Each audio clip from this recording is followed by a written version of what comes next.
বিচারপতি কি বলছেন, একদম শেষ যে কথাতে শেষ করেছিলাম, যে বিচারপতি বলেছিলেন যে আদালত চিকিৎসাবিদ্যার বিশেষজ্ঞ নয়, এর পরবর্তীতে বিচারপতি বলছেন যে তাই স্বাধীন মেডিকেল মতামত দরকার, এসএসকেএম এর মেডিকেল বোর্ড পরীক্ষা করুক। তখন তার পরিপ্রেক্ষিতে আইনজীবী বলছেন যে সেই পরীক্ষায় আমরা সম্মত নই। এবং এই জায়গাটা থেকে আমি আবার চলে আসবো সেলিম বাবুর কাছে। সেলিম বাবু, এই যে বলছেন যে মেডিকেল বোর্ড গঠন করুক, পরীক্ষা করুক, এরা বলছে আমরা সেই পরীক্ষায় সম্মত নই। কেন পরীক্ষায় সম্মত নয় এ নিয়ে যখন এতটা যখন সহযোগিতার হাত বাড়িয়ে দেওয়া হচ্ছে রাজ্যের পক্ষ থেকে, বা কোর্ট যখন নির্দেশ দিচ্ছে, তাহলে যখন অভিযুক্ত যার বিরুদ্ধে এত অভিযোগ রয়েছে তিনি যখন সম্মত হচ্ছেন না, তখন তাহলে কি মামলাটাকে তার এগেনস্টে যেতে চলেছে? হ্যাঁ, দেখুন, আমি তো প্রেডিক্ট করতে পারি না যে সেই মেডিকেল টিম কি বলবে না বলবে, কিন্তু আমি যে কারণে পারমিশন চাইছি, মেডিকেল কারণে, আমি কিন্তু ঘোরার জন্য চাইছি না, খুব পরিষ্কার, আমি একদম স্পেসিফিক কারণে চেয়েছি, ওর মধ্যে কোনো অ্যাম্বিগুইটিও নেই। তাহলে কিন্তু এই মেডিকেল টিম আমাকে এক্সামিন করবে, যেটা আপনাকে বলছিলাম, এবং আমাকে এক্সামিন করতে দিতে হতে পারে, দিতে হবে। এখানে যদি আমি রিফিউজ করি তাহলে কিন্তু একটা নেগেটিভ ইনফারেন্স অটোমেটিক্যালি চলে আসছে। তাহলে আমি মুখে যে কথাটা বলছি যে আমার আমেরিকাতে চিকিৎসা করতে যাওয়া দরকার, দরকার কথাটা একটু মনে রাখবেন, দরকার, এই দরকার ব্যাপারটাই যদি থাকে তাহলে মেডিকেল টিমও আমাকে বলবে ইয়েস দরকার। কিন্তু আমি বলছি মেডিকেল টিমে যাব না, তখন একটাই যুক্তি বাকি থাকছে, সেটা হচ্ছে দরকার নয়, যে কারণে ওই দরকার কথাটা তখন বললাম, মনে রাখবেন, দরকার নয়, আমার কমফোর্ট জোন বা আমার লিবার্টি, আমি যে কোনো জায়গায় চিকিৎসা করতে পারি, যেটা আপনি প্রথমেই বলেছিলেন।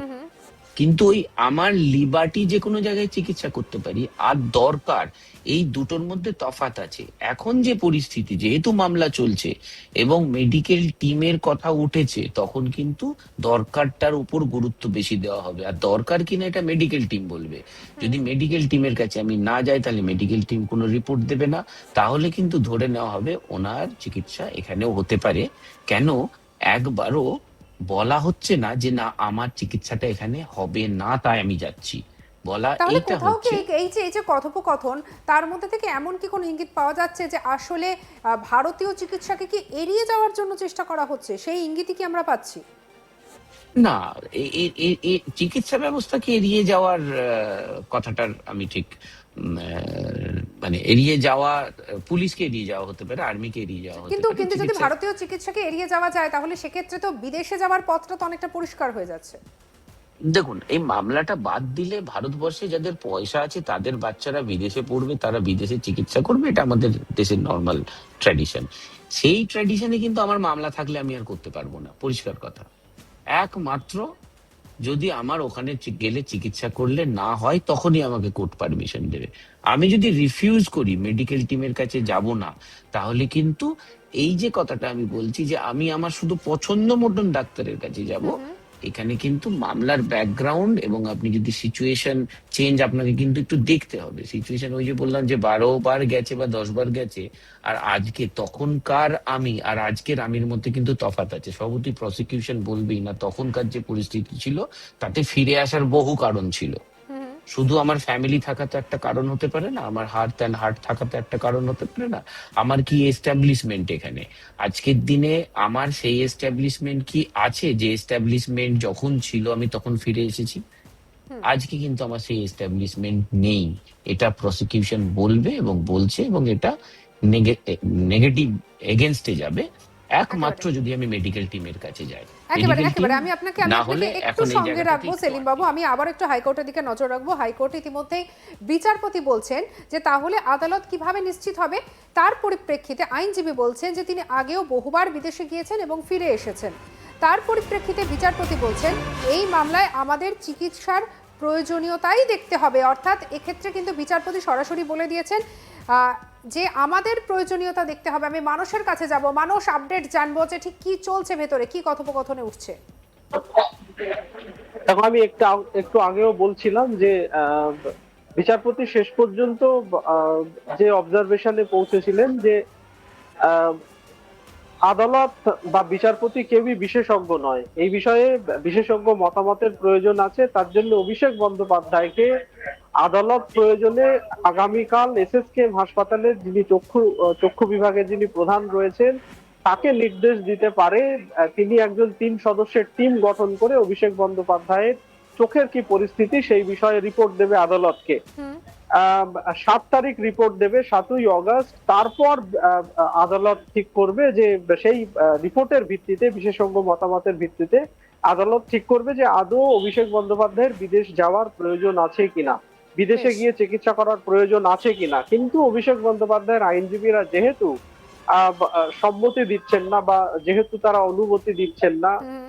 বা সেই কারণে আদালতের পক্ষে সিদ্ধান্তে আসা সম্ভব নয়। পাশাপাশি আমরা একটু আগেই বলছিলাম যে তার বিরুদ্ধে একাধিক মামলা রয়েছে বিচারাধীন, সেগুলো তদন্ত এখন বর্তমানে তদন্ত চলছে। হুম। এই পরিস্থিতিতে আগামীকালও একটি মামলা রয়েছে যেখানে তার অভিষেক বন্দ্যোপাধ্যায়েরই মামলা, যেখানে অভিষেক বন্দ্যোপাধ্যায় তার বিরুদ্ধে বিধানসভা নির্বাচন পরবর্তী সময়ে একের পর এক এফআইআর দায়ের হচ্ছে এবং কোথাও একটা পুলিশ সেই এফআইআর গুলোকে গ্রহণ করার আগে যাচাই করছে না। অভিযোগ যেখান থেকে যা অভিযোগ আসছে 6 বছর 7 বছর আগের অভিযোগকেও এখন এফআইআর হিসেবে ট্রিট করছে বা গ্রহণ একেবারে করছে। মানুষ মানুষ অবশ্যই তুমি সেই আমাদের নিয়ে সঙ্গে থাকতো একদম। আমি তোমার কাছে ফিরছি, তবে আবারও হাইকোর্টের দিকে নজর রাখবো। বিচারপতি বলছেন যে আপনার দেওয়া মেডিকেল নথি নিয়েও প্রশ্ন রয়েছে, চিকিৎসকের রেজিস্ট্রেশন নম্বর নেই। তখন আইনজীবী বলছে আমরা সেই নথির ওপরই নির্ভর করছি। নিঃসন্দেহে বলা যেতে পারে ভীষণ ভীষণ গুরুত্বপূর্ণ। আমি সেলিম বাবুর কাছে যাব। সেলিম বাবু, যে কথাটা আমি বলছি যে চিকিৎসকের রেজিস্ট্রেশন নেই, এমন চিকিৎসকের কাছে গেছেন, তাহলে সেক্ষেত্রে নথির সত্যতা নিয়ে তো প্রশ্ন উঠে গেল।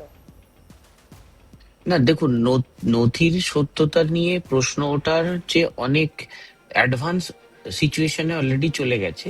যে তুমি যদি চিকিৎসার জন্য যেতে চাও, তাহলে চিকিৎসার জন্য যাওয়ার দরকার কিনা সেটা আমি বুঝবো না, বা কোনো লয়ার বুঝবে না, বা জাজ বুঝবে না, ওটা মেডিকেল টিম বুঝবে।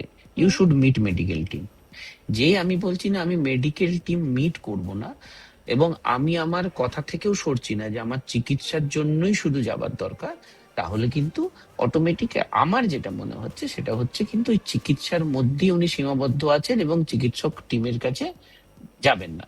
তাই যদি হয় তাহলে কিন্তু বিদেশ যাবার পারমিশন যত সম্ভব রিফিউজ হবে, সেটারই হওয়ার সম্ভাবনা, আনলেস মেডিকেল টিমের সঙ্গে মিট করে এবং মেডিকেল টিম রিপোর্ট দেয় ইয়েস এই চিকিৎসা বা এখন যে পরিস্থিতি তাতে ওখানেই চিকিৎসার দরকার। একেবারে একেবারে এর পরে আর ঠিক কি কি কথোপকথন হয়েছে সেটা এবার আপনাদেরকে জানাবো। বিচারপতি বলছেন যে আদালতের কাছে কারো নির্ভরযোগ্য মতামত প্রয়োজন, মেডিকেল বোর্ডে যেতে কি শেষবারের মতো রাজি?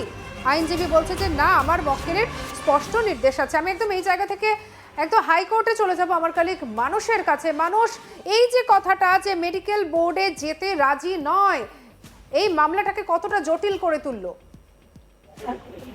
দেখো, একদমই অনেকটাই জটিল করলো। কারণ আহ, আদালত চেয়েছিল যে, যেহেতু একেবারে পরিষ্কার নির্দেশেও বিচারপতি উল্লেখ করেছেন যে তিনি মোটেও বিশেষজ্ঞ নন, ফলে বিশেষজ্ঞ মতামতের ভিত্তিতেই তাকে চলতে হবে। বারবার করে অভিষেক বন্দ্যোপাধ্যায়ের আইনজীবী তারা বলতে চেয়েছিলেন যে একজন নাগরিক, ভারতীয় নাগরিক হিসেবে তার পূর্ণ স্বাধীনতা রয়েছে, তিনি যেখানে খুশি চিকিৎসা করাতে যেতে পারেন। কিন্তু পাল্টা বিচারপতির বক্তব্য যে পরিস্থিতি সেরকম নয়, পরিস্থিতি যদি সেরকম থাকতো তাহলে কোনো সমস্যা ছিল না। অভিষেক বন্দ্যোপাধ্যায়ের বিরুদ্ধে 16টি এফআইআর রয়েছে যেগুলো বিচারাধীন। কলকাতা হাইকোর্টে 5টি মামলা রয়েছে বর্তমানে। সেই মামলায় তাকে রক্ষা কবচ দেওয়া হলে তাকে তদন্তে সহযোগিতা করতে বলা হয়েছে। এই পরিস্থিতিতে আদালতের পক্ষে একেবারে সিদ্ধান্তে আসা সম্ভব নয় যে বিদেশে আপনি চলে যান। সেই জন্যই এসএসকেএম এর যারা বিশেষজ্ঞ ডাক্তার তাদের একটা মতামত চেয়েছিলেন বিচারপতি, বা সেই প্রস্তাব তিনি দিয়েছিলেন।